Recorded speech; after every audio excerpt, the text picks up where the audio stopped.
Bonjour à tous et bienvenue dans cette émission consacrée à la laïcité en France, une notion à laquelle les Français sont toujours très attachés. Alors tout d'abord, la laïcité, qu'est-ce que c'est? Eh bien, c'est l'exclusion des religions de tout pouvoir administratif ou politique. La loi de séparation de l'Église et de l'État a été votée il y a 110 ans, le 9 décembre 1905, et pourtant pas un mois ne se passe sans qu'un débat public ait lieu sur les menus des cantines, le port du voile dans l'espace public ou encore les crèches de Noël dans les mairies. Ces crispations se sont fait d'autant plus intenses depuis que des terroristes ont attaqué la France au nom de la religion. Nous allons revenir dans cette émission largement sur cet élément essentiel de la société française. Mais tout d'abord, nous allons voir ses origines et la construction de la laïcité. En quelques jours, la France catholique est balayée par la Révolution. 1789, c'est la Déclaration des droits de l'homme et du citoyen. Les hommes naissent et demeurent libres et égaux en droit. Égaux que l'on soit riche ou pauvre, égaux quelle que soit sa religion. Jusque-là, les protestants étaient chassés, massacrés, convertis de force. Et les juifs, ghettoisés, privés de droits 3 siècles durant. 1789, ils deviennent tous des citoyens à égalité avec les catholiques, des citoyens français. Les synagogues se multiplient sur le territoire.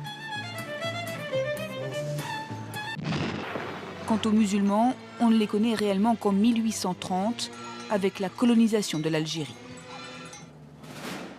Le 29 mars 1905, pour que tous ces citoyens vivent ensemble, des républicains inventent la laïcité, une exception française. Appelle la discussion du projet et de plusieurs propositions de loi portant séparation des églises et de l'État. La religion à la maison, la citoyenneté c'est pour l'État. 1914-1918, on se bat sous la bannière tricolore, y compris les hommes des colonies. Algériens, Tunisiens, Marocains, la France est reconnaissante. Alors, à ceux qu'elle appelle encore les indigènes, elle offre la Grande Mosquée de Paris. 1922, s'élève dans le ciel parisien un minaret. Et les indigènes deviennent des immigrés quand ils débarquent à Marseille, dans les années 60. L'industrie a besoin de leurs bras et les attire par milliers chaque année dans la métropole. Je suis ferrailleur. Je suis trancheur de bois. Souvent, ils pensaient rentrer au pays. Et puis, ils sont restés, ils ont eu des enfants et ont eu le désir d'avoir des mosquées. Des revendications et en face des crispations. Une mosquée en Bretagne dans les années 80, on répond que l'on n'a pas de place. Pour nous, c'est un problème d'emplacement. Qu'est-ce qu'ils disent? Vous savez, Pognoul ou Salras, ou retourne chez toi, ou tu viens manger le pain de français, ou n'importe quoi. 1989, la première affaire de voile éclate en banlieue parisienne dans un collège de Creil. 3 élèves se présentent voilés, refus du proviseur qui les exclut au nom de la laïcité. Toute patience a sa limite. D'abord, cet établissement doit fonctionner normalement. Le proviseur refuse tout aussi fermement d'accorder le samedi libre, revendiqué pour le Shabbat par des élèves juifs et des adventistes du 7e jour. Localement, j'ai fait l'objet d'une campagne où on m'a présenté comme un raciste. Le chef d'établissement est alors lâché par son ministre de tutelle qui le désavoue. Le fait qu'un enfant arrive avec un foulard ne doit pas être un motif pour l'exclure. Voile à l'école, faut-il l'accepter ou le refuser? Les chefs d'établissement sont d'un coup très seuls devant cette question, très seuls face aux passions religieuses. Alors pour raffermir la laïcité, une loi est votée en 2004 contre les signes religieux. Si on veut porter le voile, on le porte. Donc voilà. Alors il aurait mieux valu accepter le voile, la kippa et la croix par exemple. Mais voilà, tout est interdit. Le voile islamique, les kippas juives, les croix catholiques ou protestantes. Pour calmer les esprits, un rabbin et un imam rappellent les fidèles à l'ordre. Quand il y a conflit entre une règle religieuse et la règle du pays, la règle religieuse reste en vigueur, mais l'on ne fait pas fi de la règle du pays. S'habiller d'une manière folklorique et provocante, cela échappe même aux règles de la discrétion préconisée par l'islam lui-même. Article 1. La République assure la liberté de conscience. La laïcité de 1905 est devenue douloureuse pour certains en 2016. Dire qu'il y a 110 ans, des hommes l'avaient imaginé pour que chaque culte soit assuré librement dans une république neutre et laïque. Si les élus français sont très attachés à la laïcité, c'est qu'elle est intimement liée au principe de la République et surtout à celui d'égalité. Mais lorsqu'il s'agit sur le terrain d'appliquer cette notion à la gestion d'une ville, d'un quartier, cela peut devenir un véritable casse-tête. Vous allez mieux comprendre ces difficultés avec ce reportage. À la mairie de Paris, on se doit de montrer l'exemple. Alors, un guide de la laïcité a été élaboré pour aider les cadres à gérer quelques 50 000 agents municipaux aux origines très diverses. L'Association des maires de France a elle aussi publié un guide de bonne conduite, mais cette fois pour aider les élus à gérer leurs administrés selon les règles de la République. La brochure rappelle certains principes, pas de menu confessionnel, pas de subvention des cultes et pas de crèche de Noël. Cette fermeté, à Vendeuvre-les-Nancy, on l'assume. 32 000 habitants, 98 nationalités et des citoyens pas toujours très disciplinés. Le mariage est célébré par le maire, selon les règles, en rappelant les articles.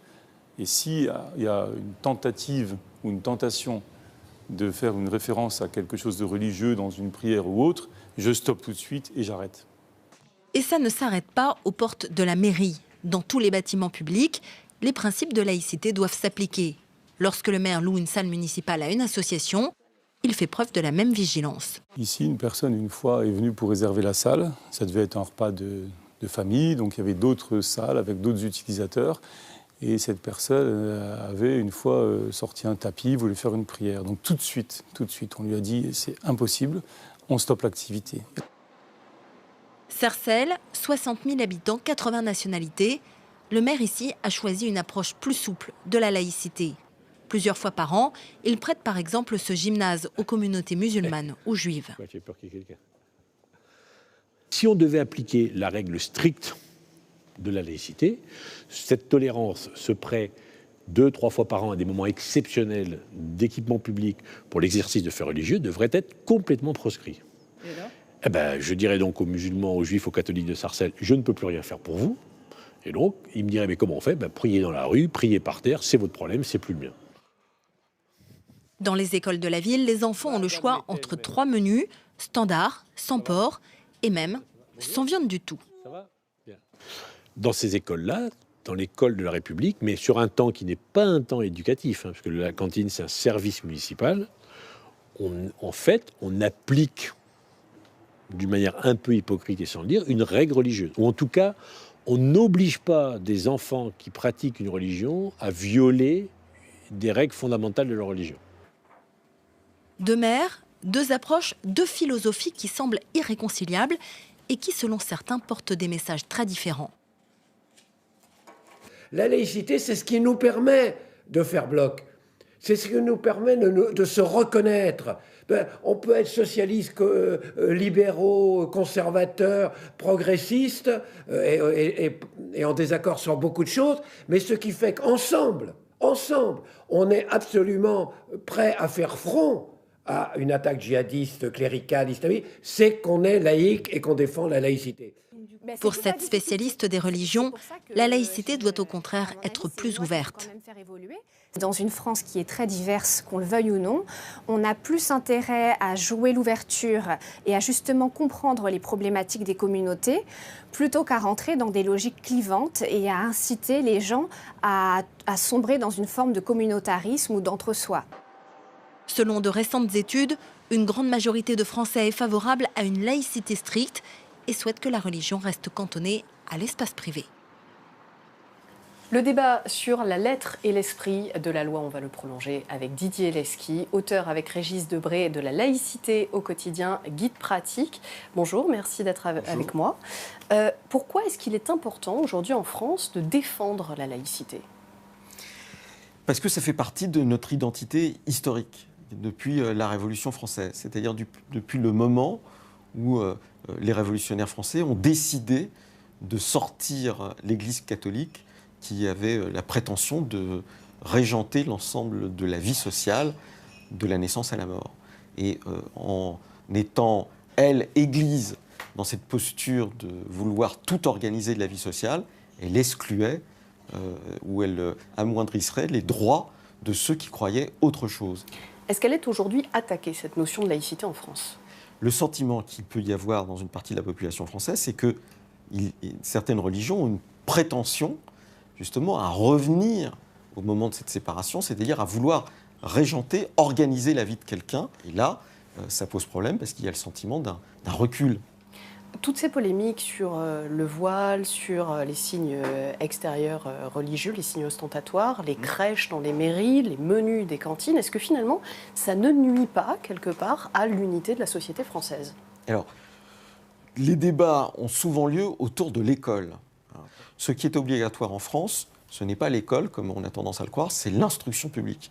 Et cette instruction, elle peut être donnée chez soi, elle peut être donnée dans des écoles qu'on appelle à caractère propre, c'est-à-dire qui sont organisées par différentes confessions, hein, et ce qu'on appelle l'école publique. Au sein de l'école publique, eh bien, le contrat qui est passé entre l'État et les parents qui confient leurs enfants à cette école publique, c'est que les enfants au sein de cette école publique doivent être exemptés de toute pression du religieux. Et dans les mairies, les crèches Là, si vous voulez, c'est une maison commune dans laquelle on n'a pas le choix de ne pas aller dès lors qu'on a besoin, par exemple, de faire des démarches administratives. C'est un peu différent de l'école, de la même manière qu'on ne doit pas faire des ruptures de jeûne à la fin du ramadan, d'une journée de ramadan dans une mairie. On ne doit pas y mettre une crèche de Noël. Est-ce que, quelque part, cette notion très spécifique de la société française n'est pas instrumentalisée à des fins politiques aujourd'hui ? Alors justement, tout l'objet de notre guide, c'est de montrer que la laïcité en soi, ça n'existe pas.